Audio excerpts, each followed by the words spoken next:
first computer I ever used was an Apple IIe.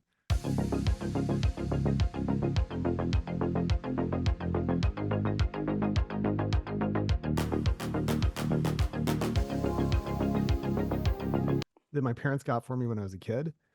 God, it must have been 1983 or so. I was 6 years old. And I looked it up. It cost $3,000 in 1983 dollars, which I think is like $10,000 now. So that was a huge amount of money for my parents. I mean, that would be a lot for me now to buy something for my 7-year-old. But it was an Apple IIe and it came with BASIC and the ROM. And so I got to learn Lego and BASIC when I was 6. And I partly learned to read through that actually. And so that was, it was a transformative event in my life. Things were never the same.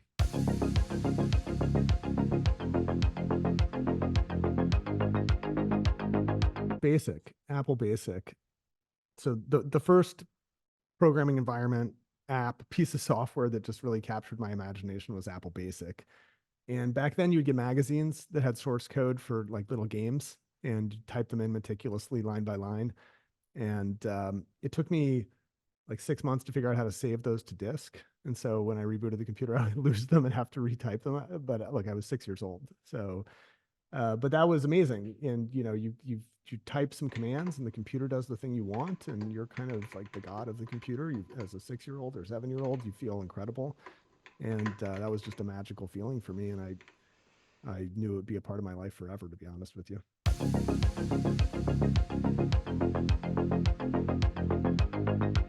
The first time I ever went online actually would have been, 1991. And well, in my hometown, we had BBSs, bulletin board systems. And so I actually got on those probably slightly earlier. A friend had a 300 baud modem. It's 300 bits per second. Mm-hmm. And we'd figured out how to connect to some local BBSs and see what people were saying and post messages. We were really young. And then we were really into playing these Sierra online games. So like King's Quest, yes. Space Quest.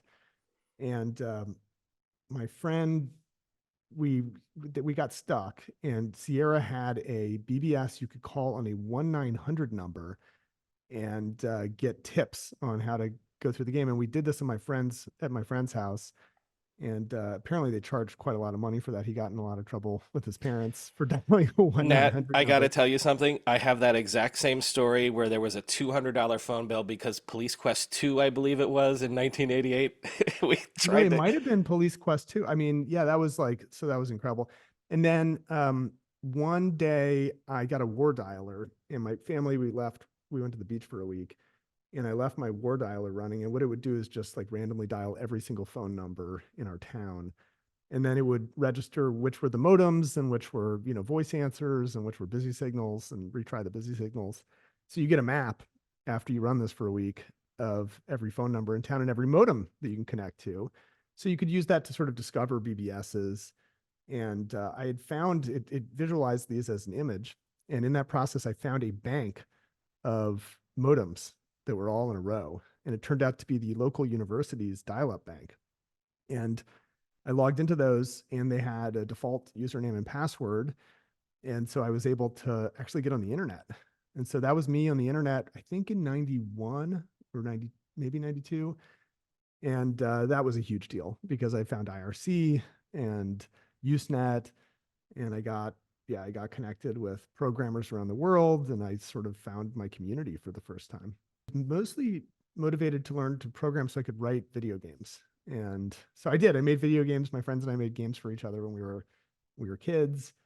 A couple of them were fun to play, and we would have LAN parties and go to each other's houses and play, StarCraft and that kind of thing.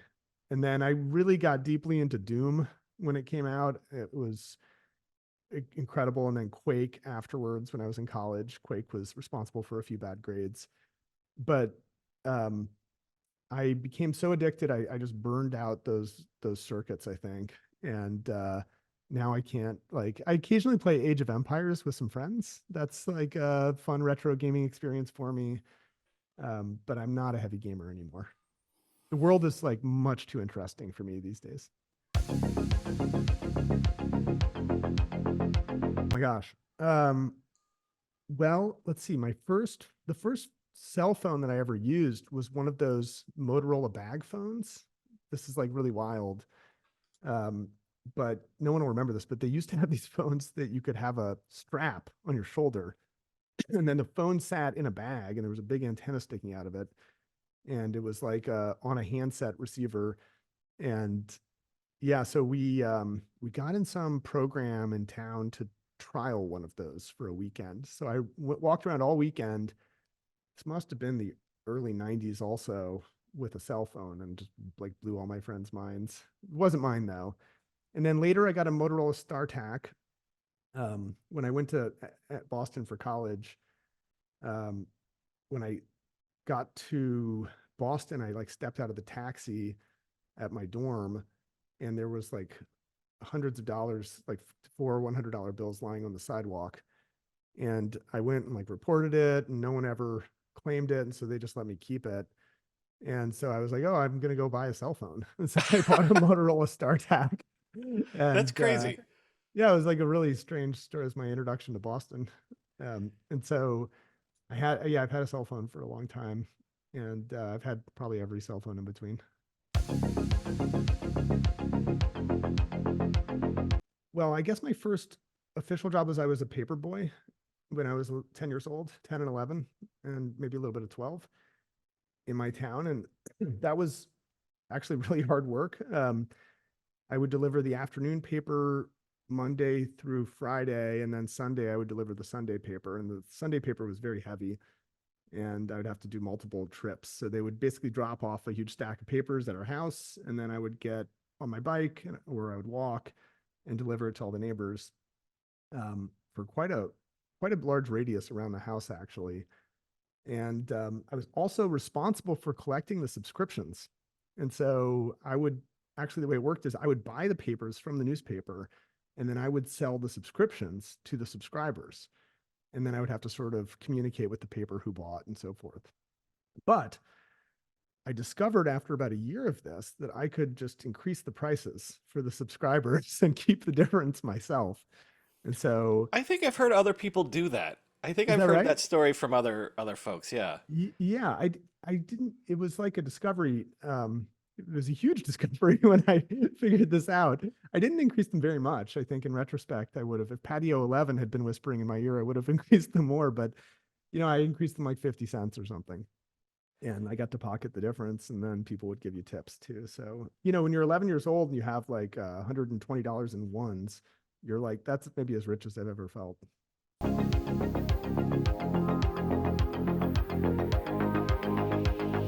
I do. The first movie I ever saw in a theater was Black Beauty, which I think is a Disney movie about horses. And I don't really remember how that came to be the first movie I ever saw in a theater.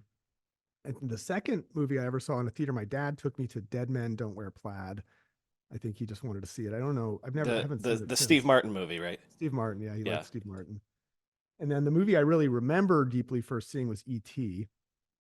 And because it was somewhat traumatizing, actually. You have like this alien and the bad government people who are going to kill it and these kids. So those are my first movie experiences.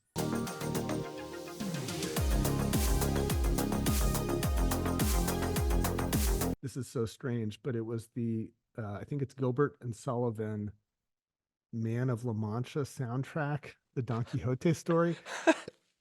This is like so weird. I don't know how this happened, but it was a tape, and I had a tape player and I had like three tapes, and that was the first one. And so I know all the songs by heart now. And yeah, I'm not really sure how that happened. I think my dad had it and he just gave it to me. The first one I remember buying with my own money might have been Nirvana's first album, honestly.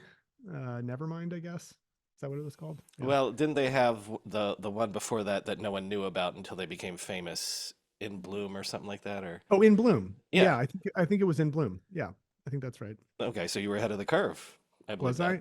I don't know. If you got that before Nevermind, you were ahead of the curve.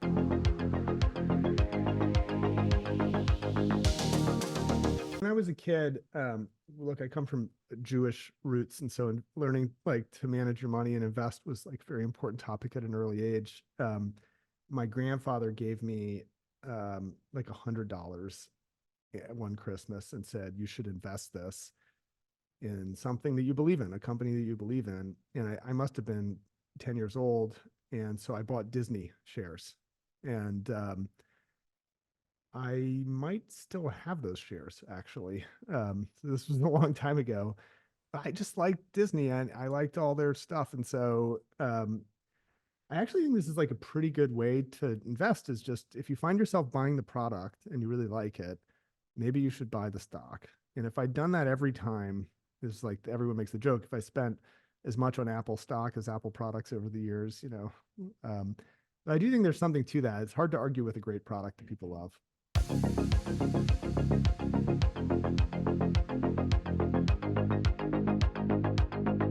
I saved up all my paper route money when I was a kid. And so the gadget that I had that I loved the most, probably that created the most total joy under the area of the curve in my life, was something I bought with that paper route money, which was this home robot called the Omnibot 2000. And this was probably in like a Sharper Image catalog or something like that. And I just loved it. It was made by a company that I think was called Tomy, which was a Japanese company. And they were into making these 1980s home robots. And they had the Omnibot and the Omnibot 2000, and that you could put a tape in it and program it to like walk around, roll around your house and serve drinks and this kind of thing. It had a remote control, and I just loved it. I still want this. I want home robots. I really want a robot that rolls around my house and tidies up. And so, yeah, I think I'm still waiting for something superior to the Omnibot 2000. This thing is so awesome. One of these arms is motorized and can grip. And this little slot here, you could put a tray in it that rotates. I don't know if they have pictures of the tray here somewhere. And so you can put drinks on it and stuff. It was so great. I'm going to invest in some robot company because I want this so bad.